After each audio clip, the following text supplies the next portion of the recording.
श्री गुरु सत्ताई नमः। सभी को प्रणाम। भारतीय अध्यात्म दर्शन को जिन सांस्कृतिक धरोहर रूपी ग्रंथों ने सर्वाधिक प्रभावित किया है, उनमें श्रीमद् भागवत व श्रीमद् भगवद गीता, इन दो का नाम शिखर पर है। विशेष रूप से इस कलयुग में श्रीमद् भागवत कथा के श्रवण, मनन, निदिध्यासन का सर्वाधिक महत्व बताया गया है, क्योंकि इसकी मूलभूत प्रेरणाएं व्यक्ति में ईश्वरीय सत्ता के सद्गुणों को जीवन में उतारने पर केंद्रित हैं। श्रवण का अर्थ है सुनना, मनन का अर्थ है जो सुना है उस पर विचार करना, उसका चिंतन करना, और निदिध्यासन का अर्थ है बार बार सुनी हुई चीज को, विचार की हुई चीज को बार बार ध्यान में लाना। दूसरी ओर गीता को सभी धर्मशास्त्रों का निचोड़ सार माना गया है। वह ये बताया गया है कि व्यक्ति के नवनिर्माण के लिए, दैनंदिन जीवन की समस्याओं के समाधान के लिए इससे श्रेष्ठ कोई ग्रंथ नहीं है। परम पूज्य गुरुदेव की यह विशेषता है कि उन्होंने भारतीय संस्कृति के प्रत्येक पक्ष का विवेचन करते समय हरेक का विज्ञान सम्मत आधार ही नहीं बताया, अपितु प्रत्येक का प्रगतिशील प्रस्तुतिकरण किया है। कथा मात्र सुन लेने, एक कान से ग्रहण कर दूसरे से निकाल देने से समय बिगाड़ना मात्र है। ये बात इतनी स्पष्टता के साथ मात्र आचार्य श्री ही लिख सकते थे। आस्था का मूल मर्म ये है कि जो सुना गया उसे जीवन में कितना उतारा गया, आचरण में उतारा गया कि नहीं। इसके लिए कथा के मात्र शब्दार्थों का नहीं, भावार्थ को, उसके मूल में छिपी प्रेरणाओं को हृदयंगम करना अत्यधिक आवश्यक है। परम पूज्य गुरुदेव ने श्रीमद् भागवत की प्रेरणा प्रधान प्रस्तुति के साथ साथ वे शिक्षाएं दी हैं जो हमें विभिन्न अवतारों के लीला संधों का विवेचन करते समय ध्यान में रखनी चाहिए। श्रीमद् भागवत में अनेकानेक स्थानों पर आलंकारिक विवेचन है, समझाने के लिए। उन्हें उन रूपकों की वास्तविकता न समझकर लोग बहिरंग को ही सब कुछ मान बैठते हैं।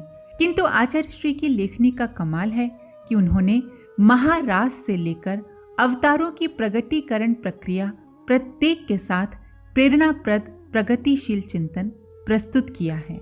जहाँ तक श्रीमद् भागवत गीता का प्रश्न है, यह अपने आप में एक समग्र धर्मशास्त्र, देव संस्कृति के ज्ञान समुच्चय का सार है। जहाँ कर्तव्य परायणता को अंतःकरण में उतारने का पाठ पढ़ाने वाला गीता रूपी श्रेष्ठ ग्रंथ है, वहाँ किसी और ग्रंथ शास्त्र के विस्तार की ढूंढ तलाश की आवश्यकता ही क्या है। गीता संपूर्ण वेद उपनिषदों का सार निचोड़ है। सरल सुंदर संस्कृत में ये भक्ति योग, ज्ञान योग, कर्म योग की त्रिवेणी का सर्वार्थिक सुगम प्रस्तुतिकरण है। व्यक्ति प्रबंध अर्थात मैन मैनेजमेंट की इसे एक पाठ्य पुस्तक कहा जाए तो अतिशयोक्तिपूर्ण नहीं है। भगवत सत्ता के गुण प्रभावों व युग धर्म का जैसा वर्णन गीता में है, ऐसा कहीं और नहीं दिखाई देता। योगी राज श्री कृष्ण के परम सत्ता के मुख से निकला ये अमृतोपदेश हर युग में, हर परिस्थिति में व्यक्ति को संबल प्रदान करने वाला व सत प्रेरणाएं देने वाला है। इसमें किसी को कोई संशय नहीं करना चाहिए। परम पूज्य गुरुदेव लिखते हैं, गीता यूं एक छोटी पुस्तक है, महाभारत के 700 श्लोकों का एक संकलन मात्र है, पर मानव जीवन की समस्याओं को सुलझाने का इसे एक अनुपम हल ही कहना चाहिए। समस्त धर्मशास्त्रों का ये निचोड़ है। ज्ञान और विज्ञान का इसे अथाह समुद्र कहा जा सकता है। इसमें सब कुछ है। लोग अपनी आवश्यकता और रुचि के अनुसार इसमें से सब कुछ ढूंढ सकते हैं और सब कुछ पा सकते हैं। विदेशी दास्ता का जुआ उतार फेंकने के लिए आकुल भारतीय आत्मा को जितनी प्रेरणा गीता ने दी है, उतनी और किसी ने नहीं दी।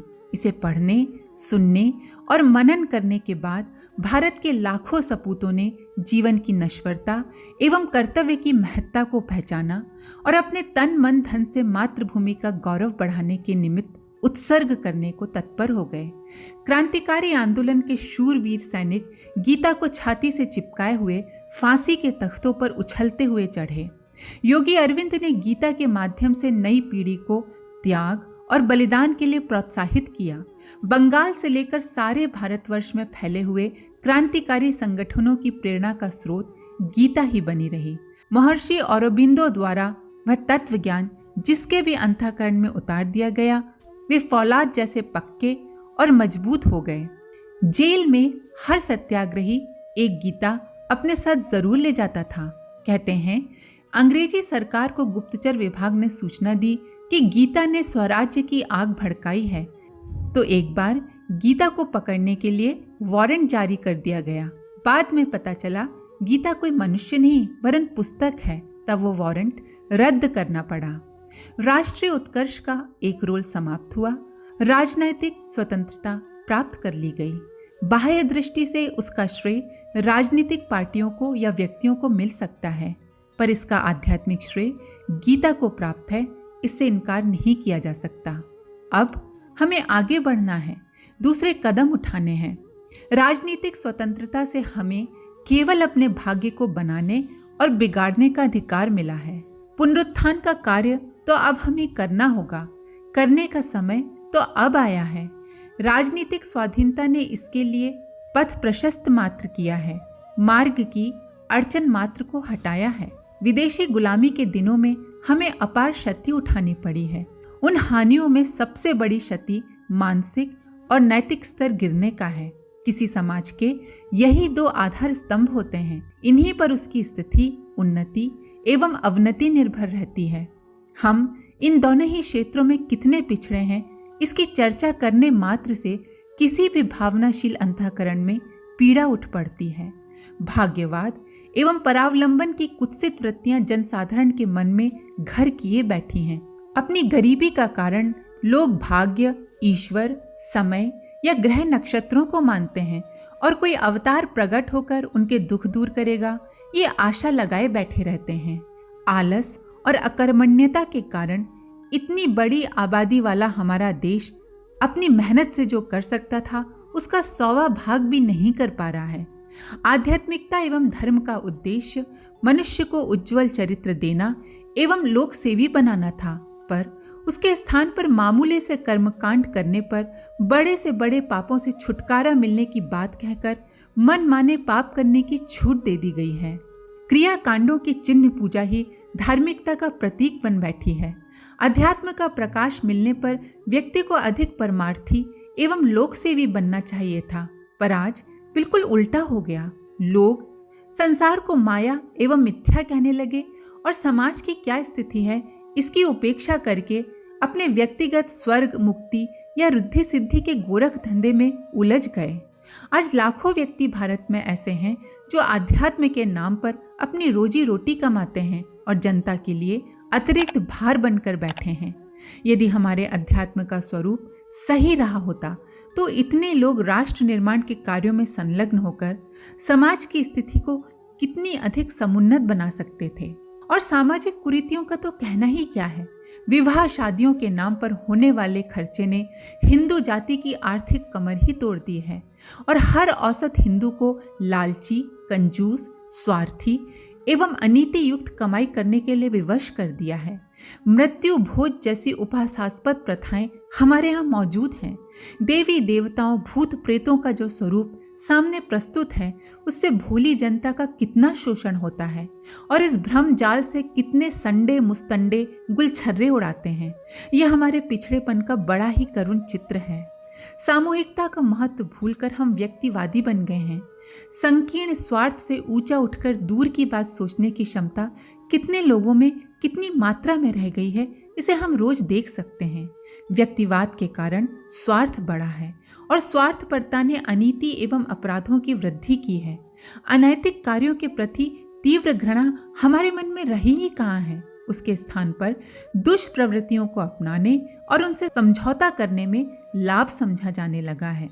जनमानस की धाराएं इसी दिशा में चलती रहीं तो हमारा उत्थान होना तो दूर, दिन प्रतिदिन पतन होता चला जाएगा। इन विपन्न परिस्थितियों से हमें लड़ना ही होगा। राष्ट्र का पुनरुत्थान होना ही चाहिए। हमें अपने अतीत जैसे महान गौरव को प्राप्त करने का प्रयत्न करना ही चाहिए और संसार जिस तेजी से आगे बढ़ रहा है उसे देखते हुए पिछड़ जाने की जोखिम उठाने से इनकार कर देना चाहिए। ये कार्य बाह्य उपकरणों से नहीं, अंतःश चेतना का विकास एवं परिष्कार होने से ही संभव होगा। हमें राष्ट्र की आत्मा जगानी पड़ेगी, जनसाधारण के सोचने का ढंग सुधारना होगा और उसे रचनात्मक कर्तव्यों से संलग्न होने की प्रेरणा देनी होगी।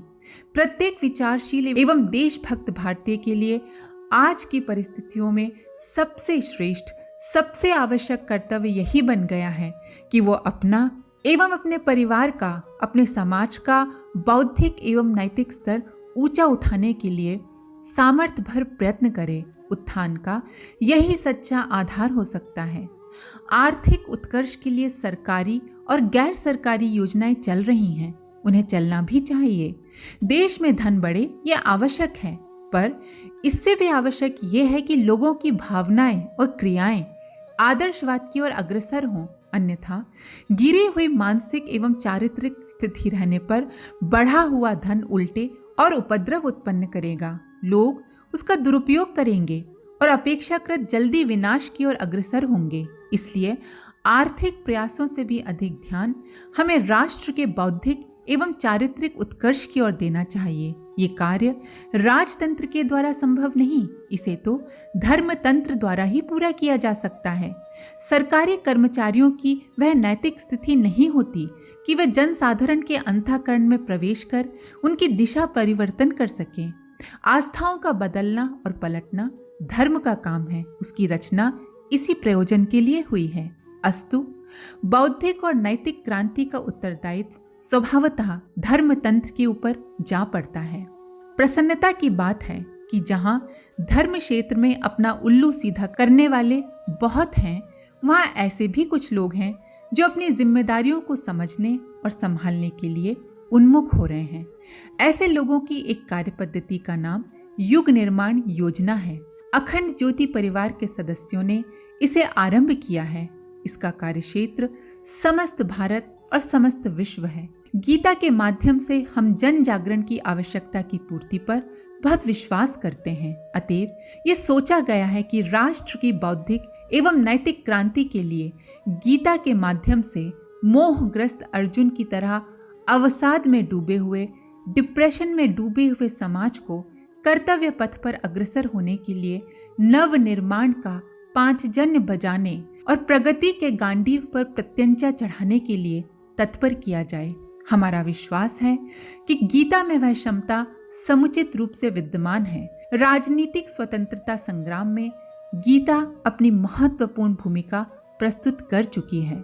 बौद्धिक एवं नैतिक क्रांति के लिए उसका योगदान अद्वितीय रह सकना सुनिश्चित है।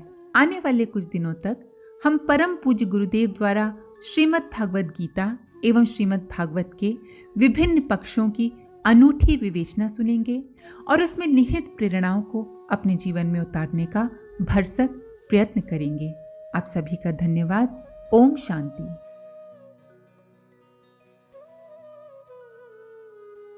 हमारे YouTube चैनल को सब्सक्राइब करें और बेल आइकन को दबाकर ऑल पर क्लिक करें ताकि आने वाले सभी वीडियोस की नोटिफिकेशन आपको मिलती रहे।